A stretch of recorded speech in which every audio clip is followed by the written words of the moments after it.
Okay, so let's go ahead and get started here, but I'm going to talk to you, Bob, about your issue about AC versus DC output. So let me jump to the screen share here for the whiteboard. Exactly what we talked earlier. Yeah, we talked about it where typically what we're looking at is if you have a daily production, and if on a cloudless day, your production is going to look something like this, where peak production is going to be at solar noon. And if this is, let's say you're putting in a 295 watt inverter, like an N-phase inverter, that's where it's going to chop it off.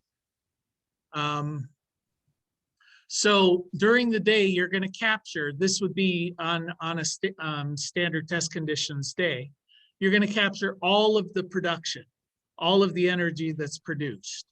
Now, the reality is there are very few standard test condition days.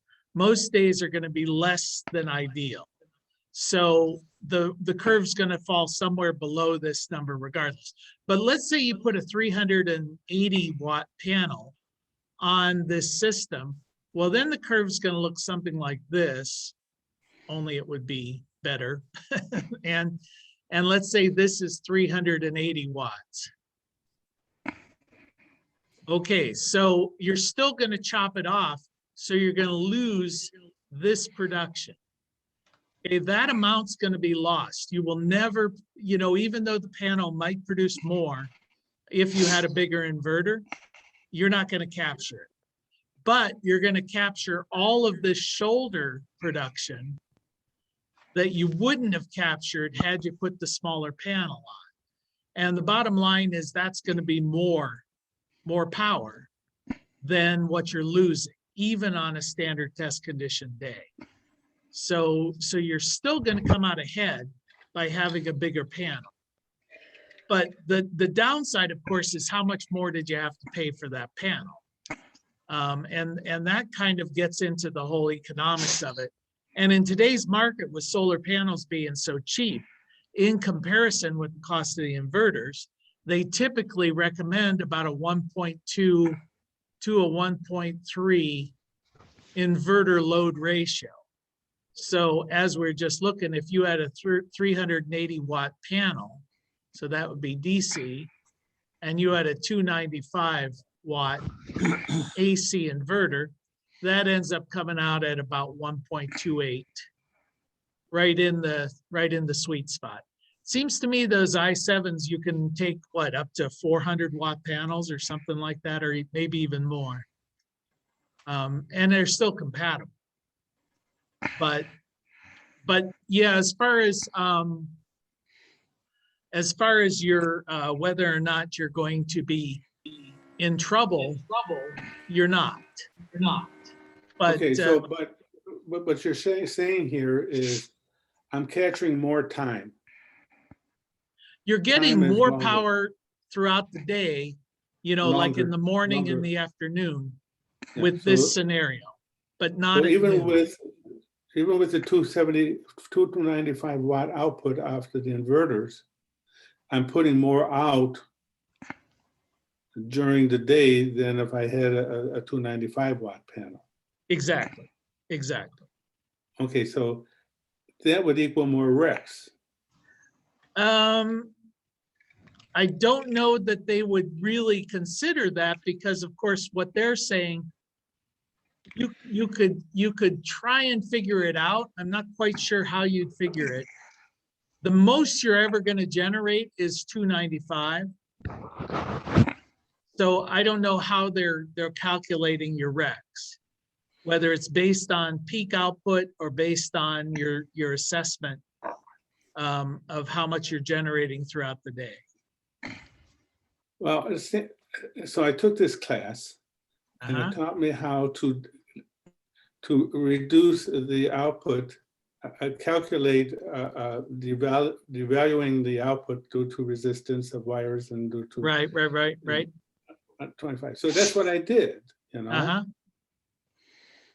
But so I already took that into consideration, because I'm down by, I would say 30% from what the DC output is. On what Yeah, I it's- value the system at. Let me, I don't know, Siggy, maybe you have some thoughts on that. How would you Uh, calculate the difference in output? Because I'm trying to think, it would probably by fall difference. within the D rate factor. Well, I would use PV watts again. They do have an AC to DC ratio in there, I believe, that you can set Yeah, okay, in the PV watts. If you go to the system, if you go into the settings somewhere there on their page, I guess you're looking for kilowatt hours produced in total, right? I would just stick to PV watts. It doesn't matter how big the DC or the AC is. You put the DC size in and you run it. You can set the AC to DC ratio in PV watts, and that should take care of it. yeah, let me see. Yeah, if we Yeah, go in, Let me ask you a related question. In connection with this, do all the inverters, can they take the extra, if you oversize the panels? I've seen some things, limiting per string, how many volts you have on it or something like that. yeah. Is They is it- all will tell you what their maximum input is. mhm. They all do give you a certain inverter load ratio. Go to Right. advanced parameters down. Yeah, right Yeah, down down here. there. So And yeah, there's a here's your DC to ratio. AC. So it's already factoring in a 1.2 inverter ratio. And in your case, you might change that to 1.28 and then see what that would be. Ground cover ratio, I don't think that's going to affect your output at all. I don't know why it would. Your inverter efficiency, those inverters are what, 97, I think. Yeah. You could Enphase put are that 97. if you want, and then, you go in and it should give you your output. So you could challenge them based on that. Yeah, so that's good. That should factor in all of that.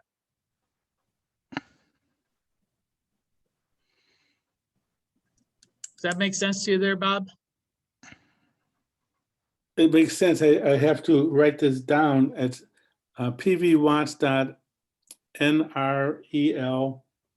Yeah, if you just do a Google search on PV watts, it'll take you straight in there. And then it's under advanced parameters. Just make sure that the inverter load ratio is set properly. Yeah, and I think, was that Don, you were asking about the inputs on the inverters? Is that right? Yeah, I was. I know because we talked a lot before about clipping.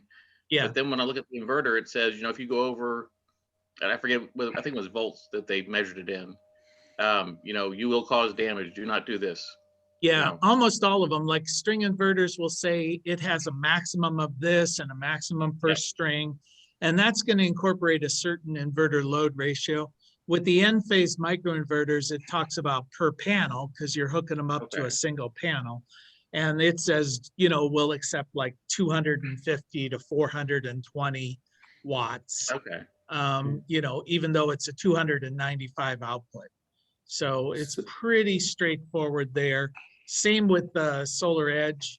It usually talks more about the maximum number in a string.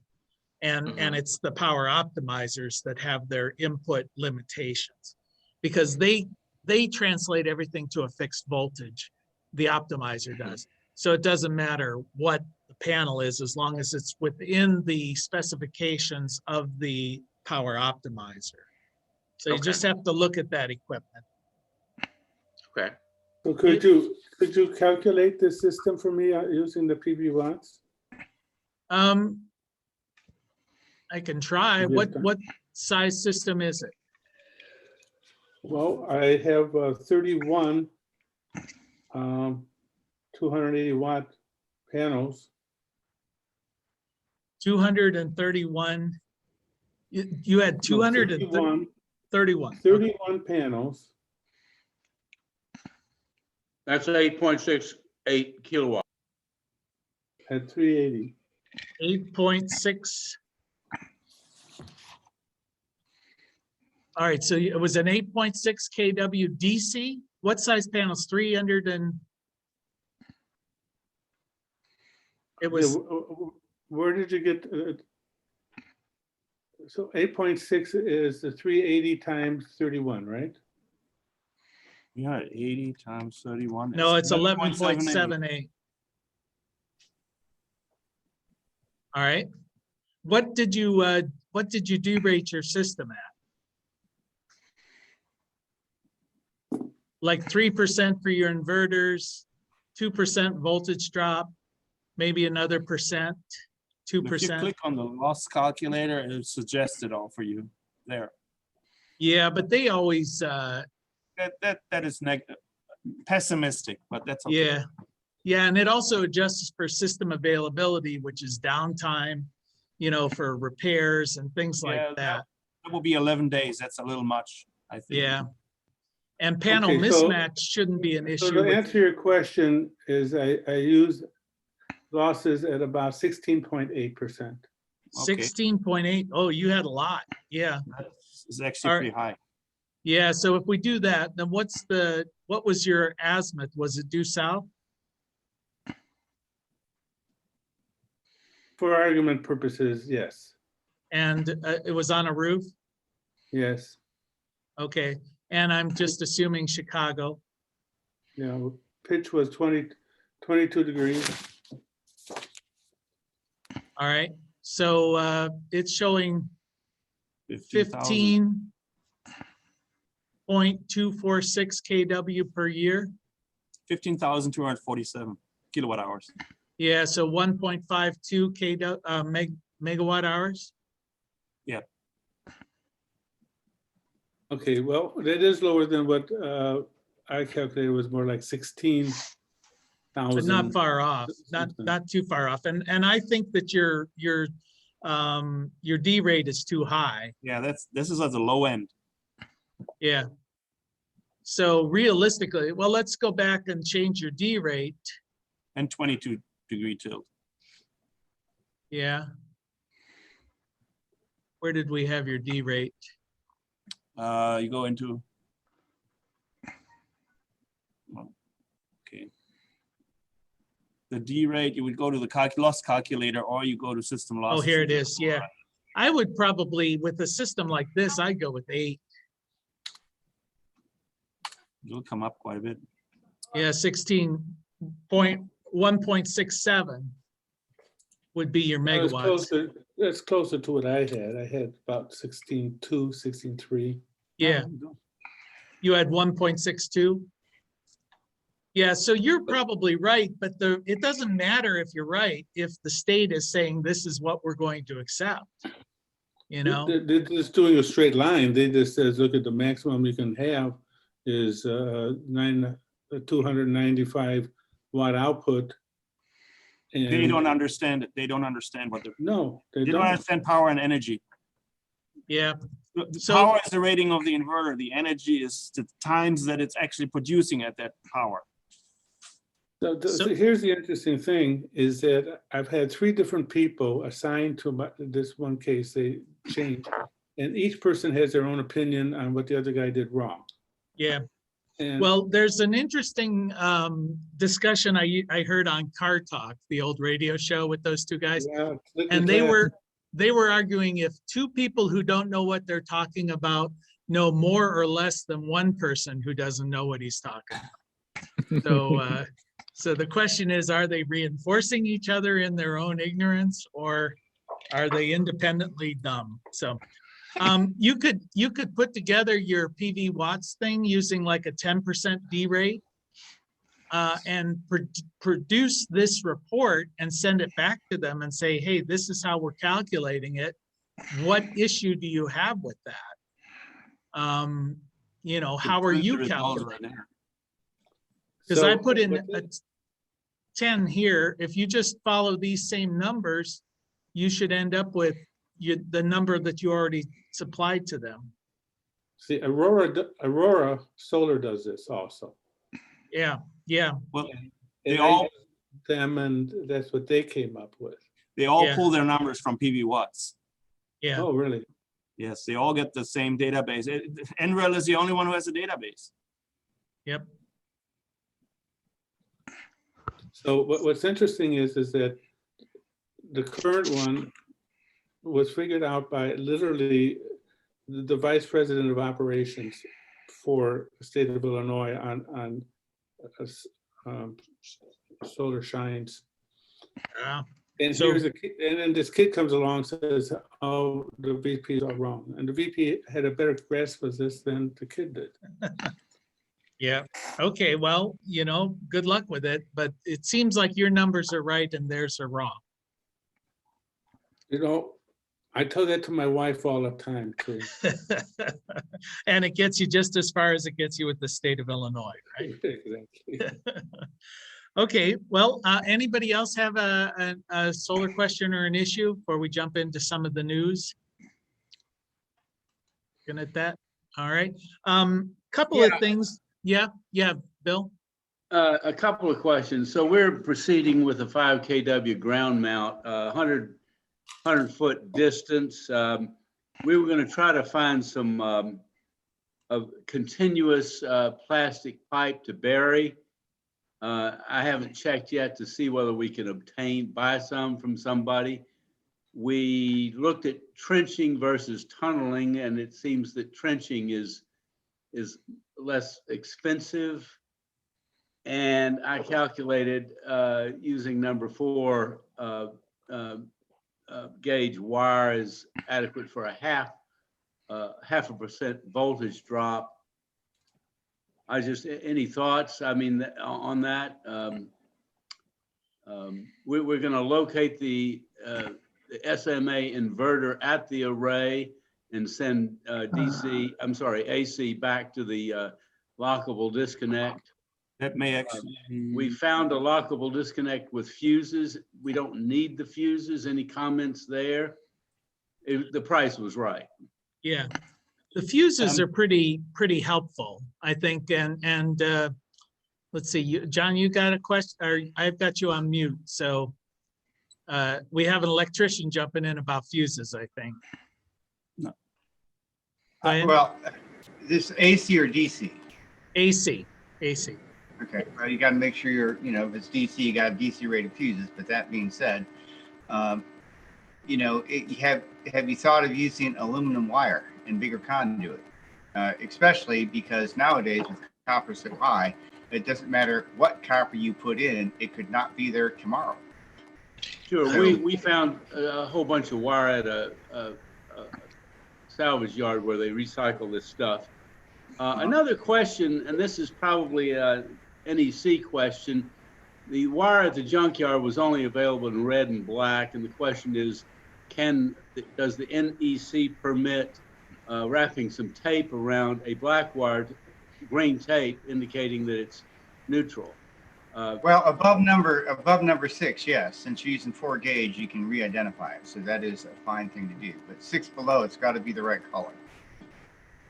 6 below. So 4 falls in that category. Yeah, Or and the it's, first gauge, you can re-identify.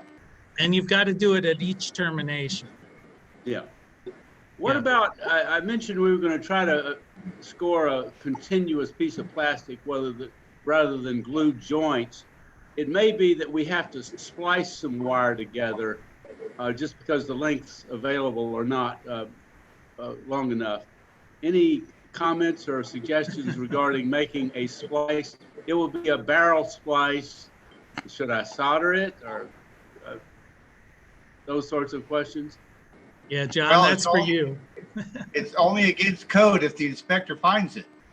I don't want an unsafe condition, voltage drop. Well, I mean, what's going to hurt?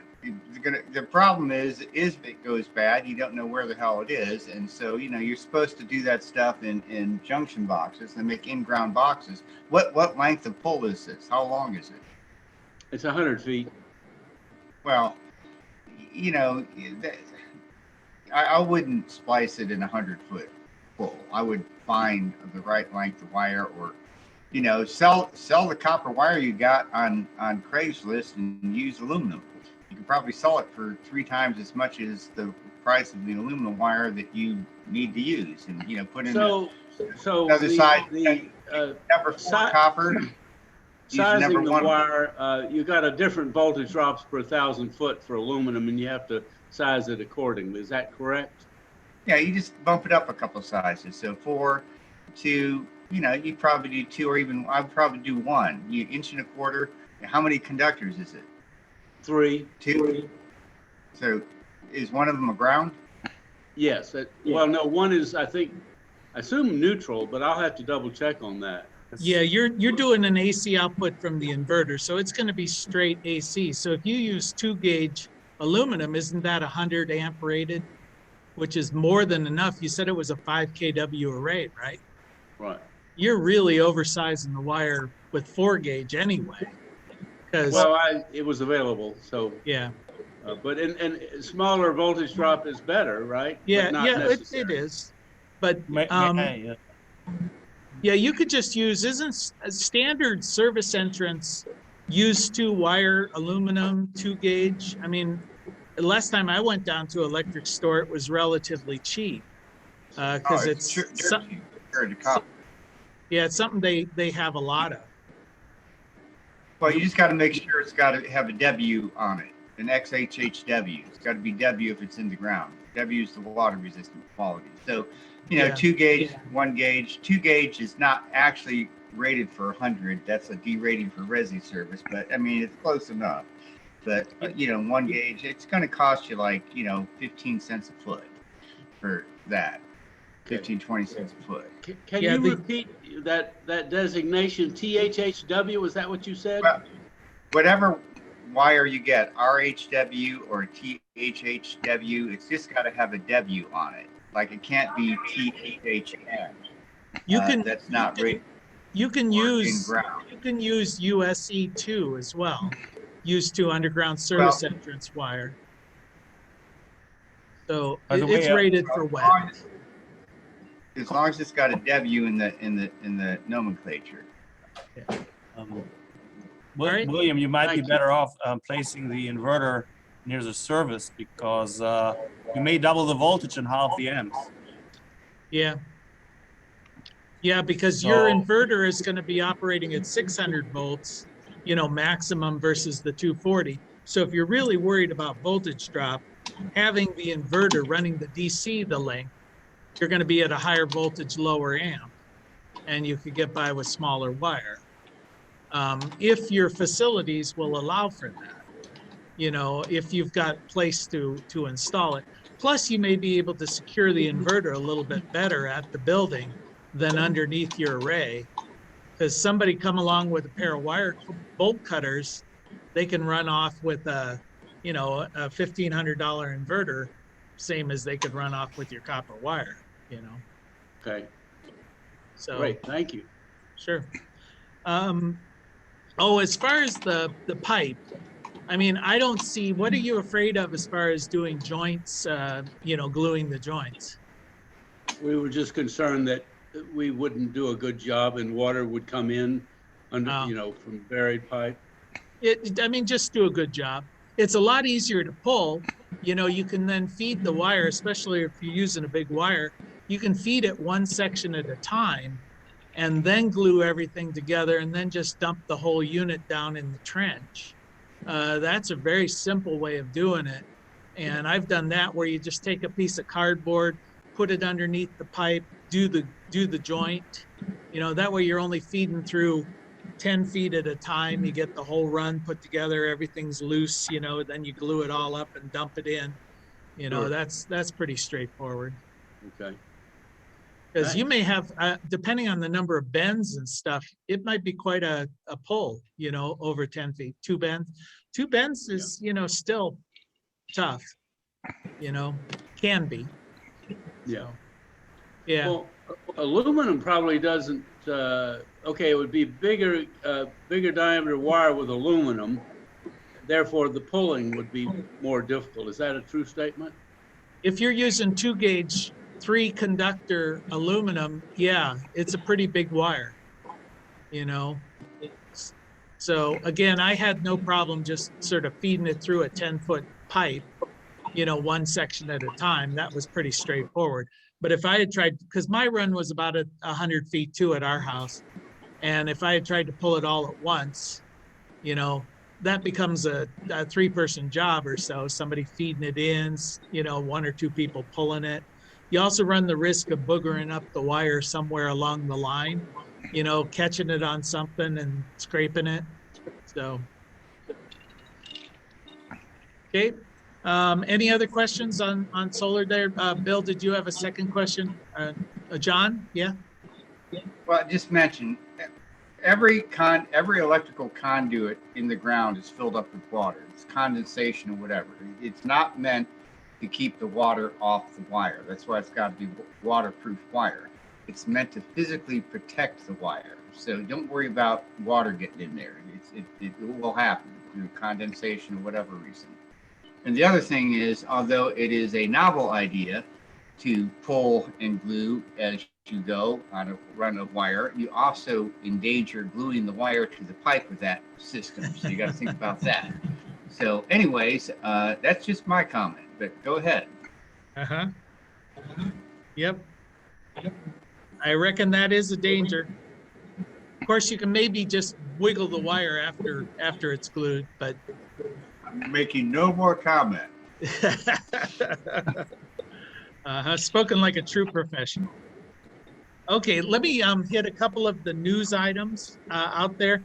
I had mentioned before that House Bill 118 here in Ohio, they were trying to push that through where townships could get a veto on solar. You know, for their solar arrays, they were doing a thing where you could have a referendum if anybody wanted to install a solar or a wind turbine. And so they held the meeting in on the 14th of this week, and apparently the bill was modified. Now what they've decided is to say that because there was so much pushback about townships being able essentially to veto any development, now they've proposed it as they can set up energy development areas. So the township can kind of zone an area for appropriateness in their mind for solar or wind. And that the Ohio Power Siting Board can only site arrays within that zone. So that's the current bill as it stands. They keep claiming that this is a local control issue, but really clearly it is an anti-solar and wind bill. And it hasn't passed yet. This is in Ohio. It's been watered down slightly, but let's hope it gets crushed. Apparently there were about 100 people testifying against it at this meeting, which is why they kind of backed off. So that's the item there with solar in Ohio. In New York City, I just saw that we've talked about photovoltaics, floating solar. They're going to be installing a 3.2 megawatt system on a 12-acre reservoir. And New York City's metropolitan offices, their facilities will be entirely powered by this array. So that'll be an interesting project, very public photovoltaics system. And I know that Bill had mentioned before about putting solar over top of a retaining pond, not even in the pond, but photovoltaics is designed to lie in the pond, to float in the pond. So clearly there are waterproofing systems available there. A couple of interesting new products that I saw when I was researching this stuff, flat racking, flat roof systems for bifacial plant panels. So bifacial, if you'll recall, obtain power both from the front and the back. So they've got a lot of systems out there now that are designed to do that on a flat roof. Normally bifacial had been a ground mounted system. And it must have been a problem because the ad that I was looking at on bifacial roof mounted said previous systems were prone to blowing off the top of the roof. So that's something that might have been interesting to know before you installed your solar. that my guess is they have to be raised up higher in order to catch the reflected light. And by doing so, they made them vulnerable to wind. So then there was a new product here I just saw called flexible silicon panels, which were quite interesting. They're like amorphous or thin film panels in that they're flexible, they're frameless, they're glassless.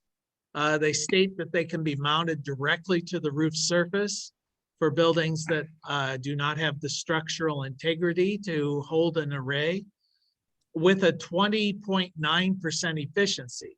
So that seems like an interesting thing to me, that they're starting to remove frames and glass from silicon panels. So we'll see if that becomes a trend or if it's a one-off. Yeah, Bill. Yeah, you know, you don't have the wind flow in this situation, so thermal is more of a factor, but it may not be amount to a row of beams. That is the decreased output with elevated temperature. Yeah, yeah.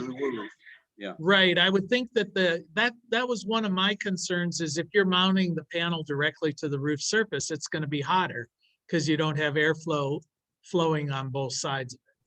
So, but they're claiming efficiency and they're claiming that the thermal issue is not an issue.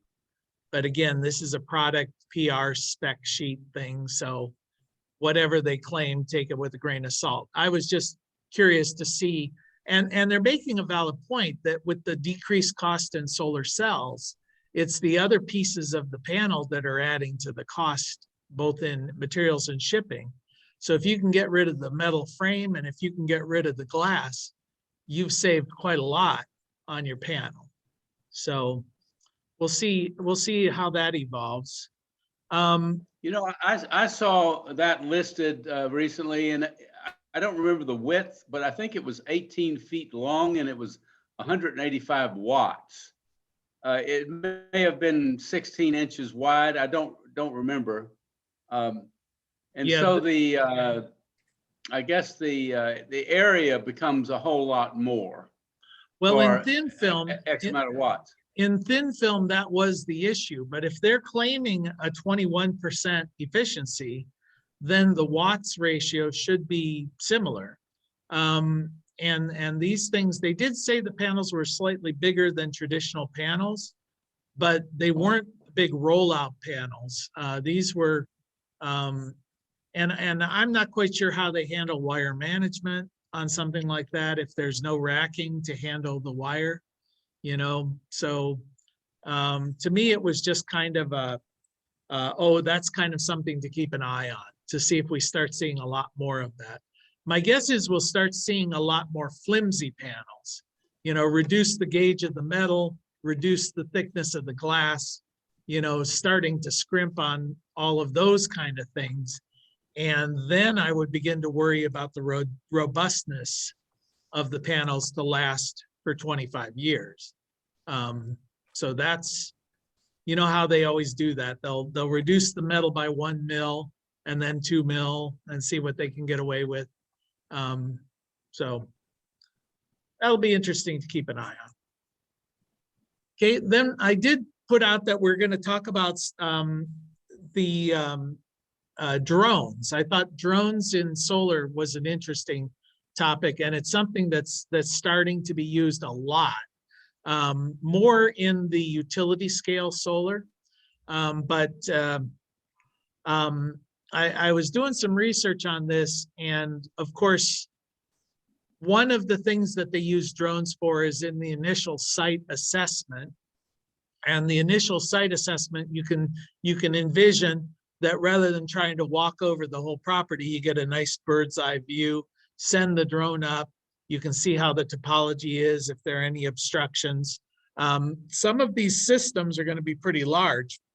So for instance, if you're wanting to service 100,000 homes, you're going to need 2,500 acres for that solar array. So that large property, drones are gonna make this a lot faster.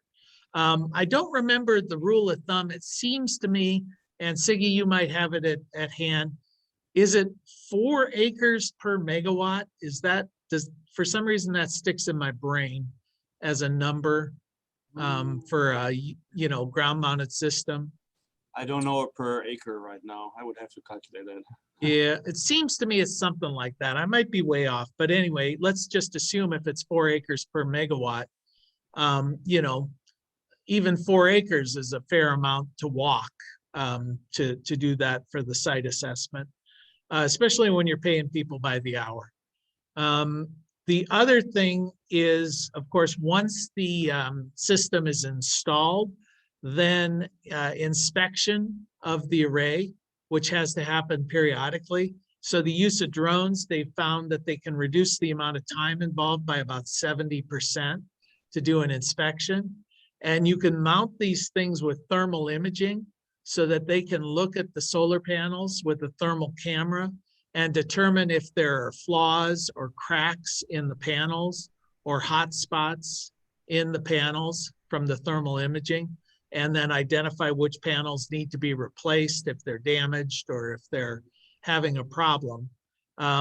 So that is a super nice thing. They can also see if there are dust issues, because if you're getting thermal, you know, if it's generating how much thermal is emitting and one of the panels is covered by a lot of dust, it would have a lower profile. So for instance, let's say that you've got a big solar array and there's a dirt road or gravel road that's near one portion of it and all the dust is covering that little section. You can send some people out there to clean that. Internal problems, apparently you can even identify if wires are disconnected there. Vegetation is another thing. You can check to see if vegetation is going to be an issue, you know, if shrubberies need to be cut. You can use the data that's collected in commissioning the system, so you can get some nice imagery that you can then file to say this is how it was when we finished our job. Apparently tracker misalignment in large systems is a big issue. So if you've got rows and rows of trackers and they're not lined up perfectly, that will show up with a drone. These panels are supposed to be surrounded by a fence with a 10-foot clear distance between the panels and the fence. So you can use the drone to check the integrity of the fence, make sure no one's cut through it or there's any damage to the fence and the clear area. You can monitor for erosion, you know, within the site. That's a big thing. And then also use the drone to get close-up imagery on the connecting lines, poles, substations, all the infrastructure that's connected to the array. Some of the images I saw were pretty interesting. They'd take the drone right up to the insulators connecting up at the transformers to make sure there are good connections up there without anyone having to climb a pole. You know, see if there's any damage, any scorching, anything like that. So that was, those are some of those issues there. Of course, I've also heard of drones being used with wind turbines to de-ice the blades. I don't know that that would be a practical thing for solar, you know, to load up a drone with enough spray to try and deal with a solar array. But the benefits of this, of course, is safety. Like you don't have to climb up the pole. You can keep the people on the ground safe, reduce labor, better data, more accurate, more efficient, and you can do these inspections a lot more frequently because of the reducing in the cost. And just to give you a sense of some of the costs of this, they said that an average drone that would be applicable for this kind of work costs about 30,000 bucks. But you can rent one for a day with a pilot. The average cost is about $1,860 for a day. And they estimate that the cost savings is about $1,916 per megawatt. So, you know, for larger systems, multi-megawatt systems, clearly drones are a cost-efficient thing. For residential, you know, you're not going to go to this kind of scale. with the data loggers and all of that. But it doesn't mean that you can't use a Walmart purchased drone to get up and take a look, on a residential. And a lot of people are doing that. So you can do it on the cheap without having to pay 1,800 bucks per person. But there were a few things that they said, if you're going to do this for residential solar, that you need to be worried about. Flying a drone over private property in a lot of places is prohibited or restricted. So, if you're going to take it up, make sure you're not looking over the neighbor's fence or whatever. And so there are those privacy issues. Some of the states have rules, for instance, in the state of Texas, in Bill's world, you've got to actually get written consent of any person that might appear on your drone imagery. So that kind of makes it impractical. Some places say that if a person does appear, they have to be unrecognizable. How that's going to be enforced, who knows? But I mean, obviously, if you've got, in Texas, they probably don't get written permission. Your neighbor would just shoot it out of the sky if it was there. They start cocking their guns and shooting it. And if there is an emergency in the area, you got to stop. You got to land the drone. That's a big issue, I guess, in law enforcement and whatever. If an ambulance shows up, a fire engine, a police car or something, they don't want drones in the sky nearby. That I guess is an ongoing thing that people like to send up their drones to see what's happening, and then the cops get all paranoid and whatever. If you're within 5 miles of an airport, you've got to coordinate all of this with air traffic control. So that's an issue. I think those were the only items I identified, but I thought I would throw it open to see if anybody had any other comments on drones, the use of drones, if anybody's used them in solar. Can see any other advantages or disadvantages to the use of drones. I was thinking about an evaluation I just did at a commercial property, and it was a roof mounted system, but it was on a commercial building, and it had in the upstairs, like one of those old buildings where the downstairs is retail and then the upstairs was a ballroom, so that the ceiling height was about 20 feet or so upstairs in the second floor. And the only access to the roof was through a little hatch 20 feet off the floor. So the only way you could get up onto the roof would be to put a 20-foot extension ladder up through this hole in the roof and climb on up. So I didn't want to do that just for an initial site assessment, because I didn't want to have to find a 20-foot ladder and climb up it, since there was a less than even chance that this person was ever going to install solar. But it would have been great to have a little drone that I could have sent up, because I had to just sort of rely on Google Earth to say, okay, it looks okay. But if you could send a drone up and just let it go over top of the roof and look to see what's the condition of the roof, are there any other hatches, any obstructions, anything like that, that would have been really handy. Typically for a residential roof, you can just, get a step ladder or whatever and just peek your head up there and you get a pretty good idea. But some of those systems, it's not quite so easy. All right, that's what I had there. I've got a bunch of information from a report.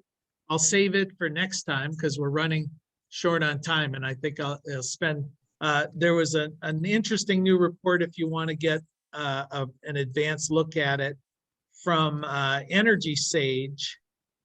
And Energy Sage is a company, but apparently they do installer marketplace intel reports. So next week we'll talk about what they found. They've done a lot of pricing for solar arrays. What are people charging what inverters are being used most, what battery systems are being used most. And surprise, surprise there, Bob, Illinois is one of the highest priced locations for solar installation. Illinois finished third behind Colorado and New York. So for whatever reason, you guys are sort of well above the national average for pricing. Well, that's because we make them offers they can't afford to turn down. Oh, okay, yeah. Leave the head of a solar panel on their bed, right? Uh-huh. Yep, but I'll give you a hint that the median price, the average price for solar array in the US now installed, and this goes across all sizes, There you go. residential or commercial, is $2.75 per watt installed. These are all pre-incentive prices. And the mode, or the most common price charged, is $2.50. So smaller the system, the higher the price typically. And obviously the more complex the system, the higher the price. So, and if you throw batteries into it, forget about it. As they say in New York or New Jersey, right? Forget about it. Okay. All right, any questions before we adjourn? I'm showing it's on 10 till. All right, I'll talk to you guys all next week. All right, take care. Bye-bye.